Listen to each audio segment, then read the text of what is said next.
नमस्ते दोस्तों, हम सब जानते हैं कि रावण बहुत ही पराक्रमी योद्धा था। उसने अपने जीवन में अकेले युद्ध किए। धर्म ग्रंथों के अनुसार उसने अपने जीवन में कई युद्ध तो अकेले ही जीत लिए थे। इतना पराक्रमी होने के बाद भी उसका सर्वनाश कैसे हो गया? दोस्तों, रावण के अंत का कारण श्री राम की शक्ति तो थी ही, साथ ही उन लोगों का श्राप भी था जिनका रावण ने कभी अहित किया था। धर्म ग्रंथों के अनुसार रावण को अपने जीवन काल में मुख्यतः 6 लोगों से श्राप मिला था। यही श्राप उसके सर्वनाश का कारण बने और उसके वंश का समूल नाश हो गया। चलिए जानते हैं किन किन लोगों ने रावण को क्या क्या श्राप दिए थे। दोस्तों, सबसे पहले रघुवंश भगवान राम के वंश में एक परम प्रतापी राजा हुए थे जिनका नाम अरण्य था। जब रावण विश्व विजय करने निकला तो राजा अरण्य से उसका भयंकर युद्ध हुआ। उस युद्ध में राजा अरण्य की मृत्यु हो गई, लेकिन मरने से पहले उन्होंने रावण को श्राप दिया कि मेरे ही वंश में उत्पन्न एक युवक तेरी मृत्यु का कारण बनेगा।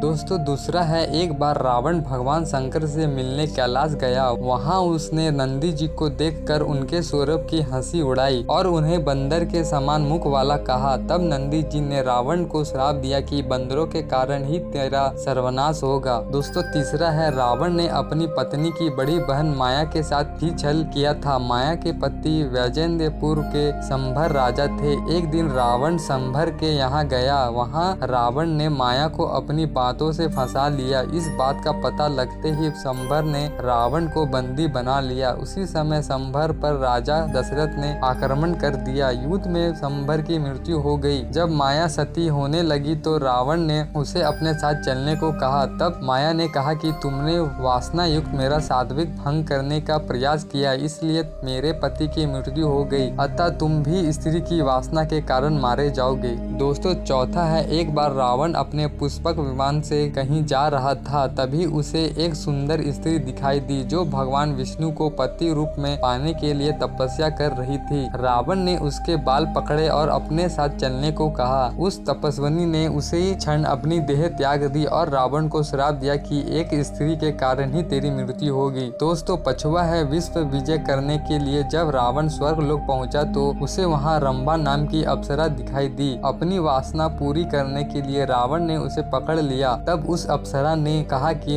आप मुझे इस तरह से स्पर्श न करें। मैं आपके बड़े भाई कुबेर के बेटे नल कुबेर के लिए आरक्षित हूँ, इसलिए मैं आपकी पुत्र वधू के समान हूँ। लेकिन रावण नहीं माना और उसने रंभा से दुराचार किया। यह बात जब नल कुबेर को पता चली तो उसने रावण को श्राप दिया कि आज के बाद रावण बिना किसी स्त्री की इच्छा के उसको स्पर्श करेगा तो रावण का मस्तक 100 टुकड़ों में बढ़ जाएगा। दोस्तों, छठवा है, रावण की बहन शूर्पणखा के पति का नाम विद्युत जीव था। वो कालके नाम के राजा का सेनापति था। रावण जब विश्व युद्ध पर निकला तो कालके से उसका युद्ध हुआ। उस युद्ध में रावण विद्युत जीव का वध कर दिया। तब शूर्पणखा ने मन ही मन रावण को श्राप दिया कि मेरे ही कारण तेरा सर्वनाश होगा। तो दोस्तों, ये थे कुछ 6 श्राप जिनके कारण रावण की मृत्यु हुई। दोस्तों, वीडियो अच्छा लगे तो लाइक कमेंट शेयर करना ना भूले। धन्यवाद।